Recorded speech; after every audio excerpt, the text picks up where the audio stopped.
Assalamualaikum warahmatullahi wabarakatuh.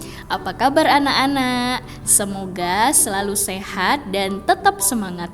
Sebelum kita memulai pelajaran pada hari ini, anak-anak bisa membaca doa terlebih dahulu. Bismillahirrohmanirrohim. Nah, anak-anak, pada hari ini Ustazah akan menjelaskan pelajaran tentang tema 3, peduli terhadap makhluk hidup, subtema 1, tumbuhan di sekitar rumahku. Pertama, dataran di Indonesia. Bumi Indonesia terbentang dari Sabang sampai Merauke. Kayak lagu ya anak-anak ya. Nah, bumi Indonesia terdiri dari daratan dan perairan. Permukaan daratan Indonesia terdiri dari dataran tinggi, dataran rendah, dan pantai.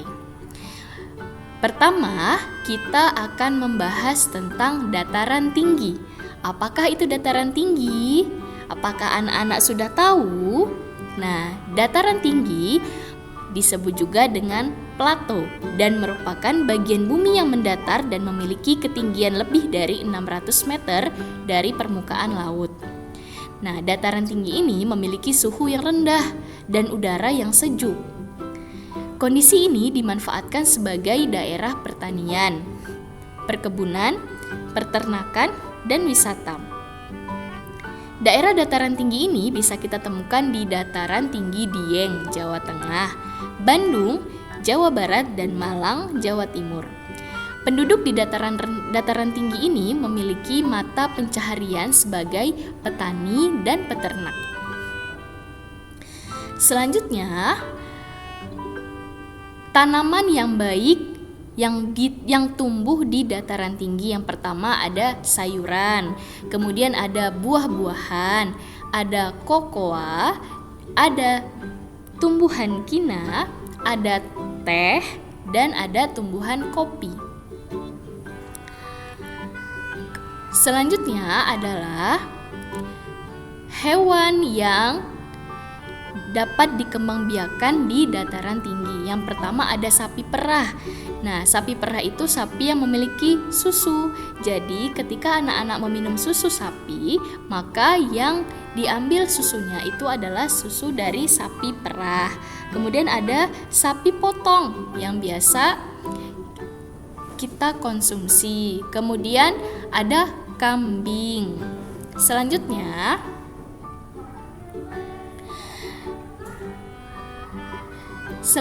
adalah dataran rendah. Nah, anak-anak apakah sudah tahu dataran rendah?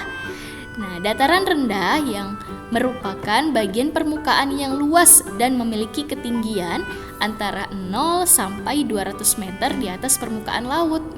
Suhu udara di daerah ini stabil, tidak terlalu panas dan dingin. Daerah ini cocok dijadikan lahan pertanian, perkebunan, peternakan, perindustrian, dan pusat perdagangan. Daerah dataran rendah dapat ditemukan di daerah Cianjur, Surakarta, dan Semarang. Jumlah penduduk di daerah dataran rendah lebih padat dari jumlah penduduk di daerah dataran tinggi. Mata pencaharian penduduk di daerah dataran rendah yaitu sebagai petani, pedagang, buruh, dan pegawai kantor.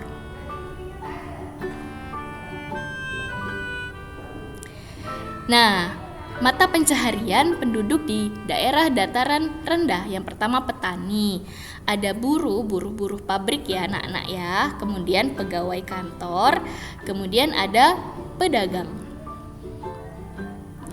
Selanjutnya kita akan membahas potensi tumbuhan yang ada atau tanaman yang ada di daerah dataran rendah. Yang pertama ada padi, kemudian ada kedelai dan kacang-kacangan, ada tebu, dan ada singkong. Yang ketiga, kita akan membahas tentang dataran rendah, dataran selanjutnya yaitu pantai. Pasti anak-anak familiar sekali ya dengan pantai. Sudah liburan ke pantai belum? Nah, pantai ini merupakan daerah daratan yang langsung berbatasan dengan laut. Mata pencaharian Penduduk di daerah pantai itu yaitu nelayan, pekerja pelabuhan, petani tambak ikan, petani tambak garam, dan petani kelapa. Tumbuhan yang dapat tumbuh dengan baik di daerah pantai yaitu bakau dan kelapa. Ini ada mata pencaharian penduduk di daerah pantai. Yang pertama nelayan, kemudian petani tambak garam.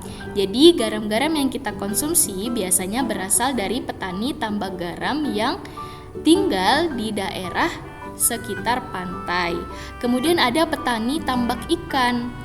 Kemudian tumbuhan yang dapat hidup dengan baik di daerah pantai, yang pertama bakau, kemudian adalah pohon kelapa. Selanjutnya adalah kewajiban manusia terhadap tumbuhan. Nah, Allah sudah menciptakan begitu banyak alam di sekitar kita. Ada pantai, ada gunung, ada tumbuh-tumbuhan lainnya, ada binatang, dan semua daerah dataran memiliki potensinya masing-masing.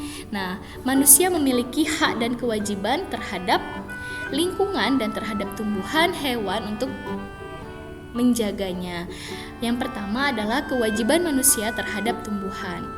Yang pertama, menyiram tanaman, memberi pupuk, memanfaatkan tumbuhan secara baik dan bijak, mencegah punahnya tumbuhan tersebut.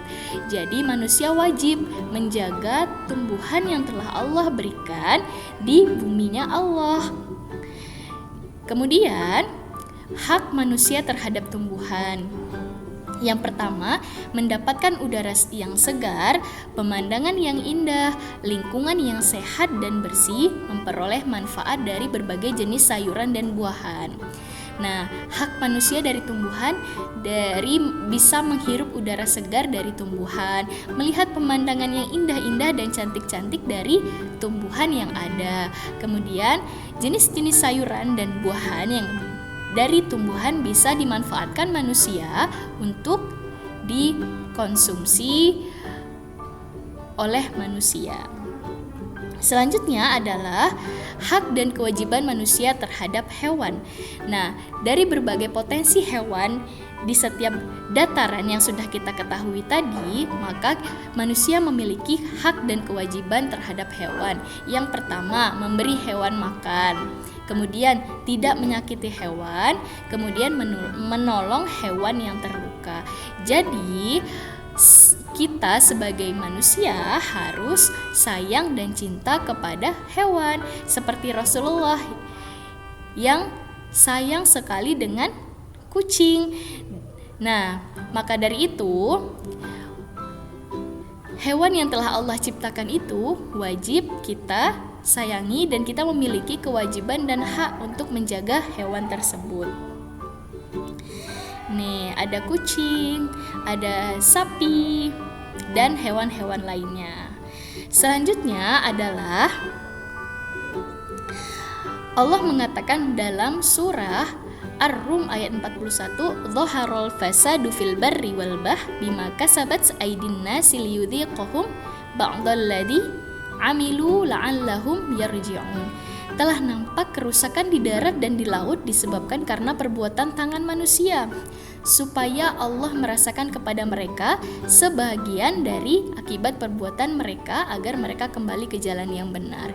Jadi telah tampak kerusakan yang ada di darat dan di laut. Jadi manusia tidak bisa menjaga apa-apa yang telah Allah berikan. Maka dari itu kita sebagai anak Indonesia, sebagai yang sudah mengerti, maka kita harus menjaga alam yang telah Allah titipkan, makhluk hidup yang telah Allah hidupkan. Seperti itu. Kemudian selanjutnya adalah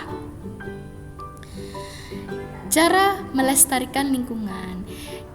Sebagai manusia yang telah Allah titipkan lingkungan alam kepada kita, maka kita harus wajib untuk menjaganya. Yang pertama, dengan cara mencegah perburuan liar terhadap hewan-hewan yang dilindungi dan langka dengan membuat aturan pemerintah. Jadi agar hewan-hewan langka itu tetap hidup, tetap lestari, maka harus mencegah perburuan liar dengan membuat aturan dengan pemerintah. Kemudian yang kedua adalah melakukan penebangan pohon dengan sistem tebang pilih. Jadi pohon-pohon yang ditebang tidak semua pohon, maka sistem tebang pilih ini adalah pohon-pohon yang dipilih sesuai dengan yang ingin ditebang. Kemudian selanjutnya adalah melakukan penanaman kembali pada lahan yang gundul. Dalam istilahnya disebut dengan reboisasi. Selanjutnya, menghambat penggunaan sumber daya alam agar tetap lestari. Jadi, penggunaan sumber daya alam kita tidak boros, harus selalu dihemat. Selanjutnya adalah menjaga kesuburan tanah dengan menggunakan pupuk alami, kompos atau pupuk kandang. Yang terakhir, membuat swaka marga satwa, cagar alam, hutan lindung dan sebagainya. Untuk melindungi hutan dan tanaman yang ada, maka kita harus menggalakkan untuk membuat swaka marga satwa, cagar alam dan hutan lindung agar tanaman dan hewan yang langka tetap lestari, hidup dengan aman. Nah, selanjutnya, manusia itu memanfaatkan hewan untuk memenuhi kebutuhan hidupnya. Sebagian besar dimanfaatkan untuk dijadikan bahan pangan. Selebihnya dijadikan pakaian, tas, obat, dan perhiasan. Jadi, kalau tumbuhan bisa kita manfaatkan sebagai untuk dikonsumsi, untuk dimakan, untuk kesehatan tubuh, maka hewan juga bisa kita ambil manfaatnya, yaitu dengan dijadikan bahan pangan, memakan daging ayam, daging sapi, daging kambing, ikan, seperti itu. Nah, bisa juga dijadikan pakaian, tas, obat, dan perhiasan. Nah, mungkin itu anak-anak. Semangat selalu anak-anak. Semoga Allah mudahkan kamu semua dalam menuntut ilmu. Terima kasih. Wassalamualaikum warahmatullahi wabarakatuh.